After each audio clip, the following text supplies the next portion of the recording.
take you live to the Ashanti region because some students of Kumasi Girls High School are alleged to have been assaulted by police and a military team deployed to the school to calm rioting students. They went on rampage last night after being denied midterm break.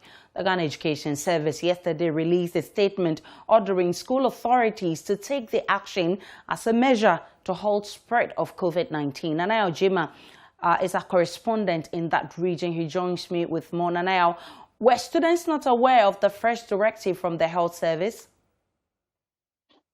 So the students were infuriated after they were made aware of the directive that the school authorities had received from the Ghana Education Service. So it was the message that made the students angry when they had already packed and waiting for the next morning to leave the school for their homes.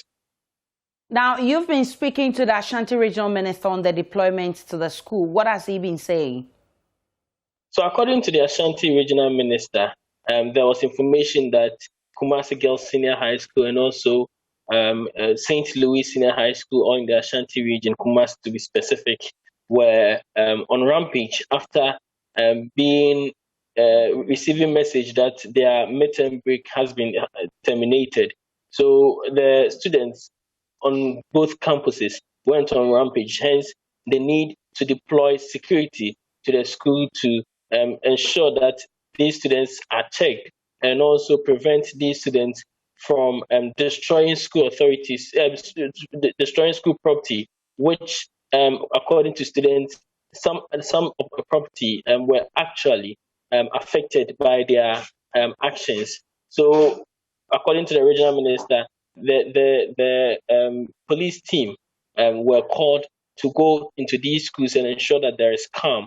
Now, from what I've been gathering from the police, the military was with the police because the team that were prepared to move in at the moment were personnel from Operation Calm Life, and these personnel, we are learning that they operate in the evening. They go on patrols in the evening, and it's a combined security deployment of police and military. So these two security services were on the campus, and according to the regional police command and the regional minister, their role was to ensure that students are calmed or are in check. So that was exactly what they went in to do. According to the police, their men gathered the students and spoke to them and ensured that these students halted the demonstration that they were doing. And a few men were left on the ground to ensure that peace reigns on the campus from last night till this morning. We can now hear from the regional minister. There were disturbances yesterday. The decision by Ghana Education Service that they should go home. And then the Ghana Health Services also observing the rate at which the Delta variant of the COVID is spreading. Also feels that it will be better for the students to remain in school so that they don't go out and get contact with the virus. And this is where the disagreement started between the students and the school authorities. But we asked the security to move there to maintain peace and order. So now the place is calm, there's peace at the place. Don't forget that if you go to Asanteman, they have several cases of COVID there. You understand it? And one person can just bring it and spread it across the school. So we will talk to both Ministry of Education and then Ghana Health Services and get a common ground for all the students. But are the police personnel and the military, are they still on the campus to maintain calm? Oh, we left some skeleton of people there because after the maintenance of calm and peace at the area, we didn't need to put so many security personnel on campus. Sometimes it's also frightening. You only maintain peace, you advise them to be law-abiding and listen to their management, whatever they tell them. And then if there's a need for any changes, they will alert them. To me, it would have been better to me, better they stay in school. To me, it would have been better they stay in school, even though it will be a cost.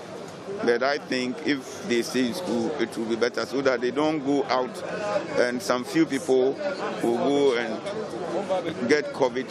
And when they come back to school, they will just come and spread it among the other students, which is more costly. Are you aware of the use of force beyond the students? Are you aware of the use of brute force? That's what the students are.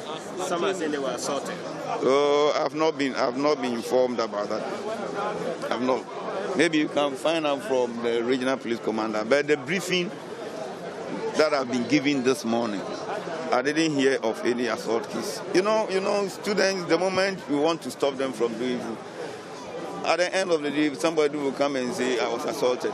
Even if you push somebody to go back or something, he'll say you've assaulted the person. But I will go there and witness it myself. If it's true that any student had been assaulted, and to what extent was the level of the assault.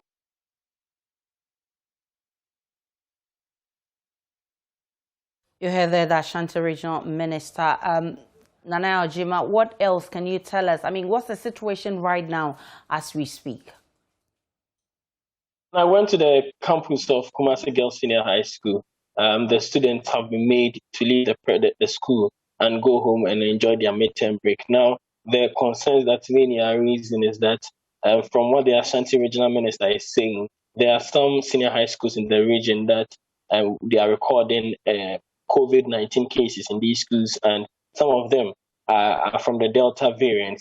So if these schools are being allowed to come home, it means that some of the students who may be carrying the virus, and there's possibility of spread of the virus. And especially, it's coming at a time where a lot of the people in the city are not adhering to COVID-19 protocols. So some people are concerned. But for the premises of these schools, the calm has been restored. The students who didn't want to take the break, some of them are still on the campus. Others who are interested in taking the midterm break have left the school premises. Nana Ojima is our correspondent in Ashanti region. We have our eyes and our camera lenses spot on over there. We'll bring you updates in our subsequent bulletin.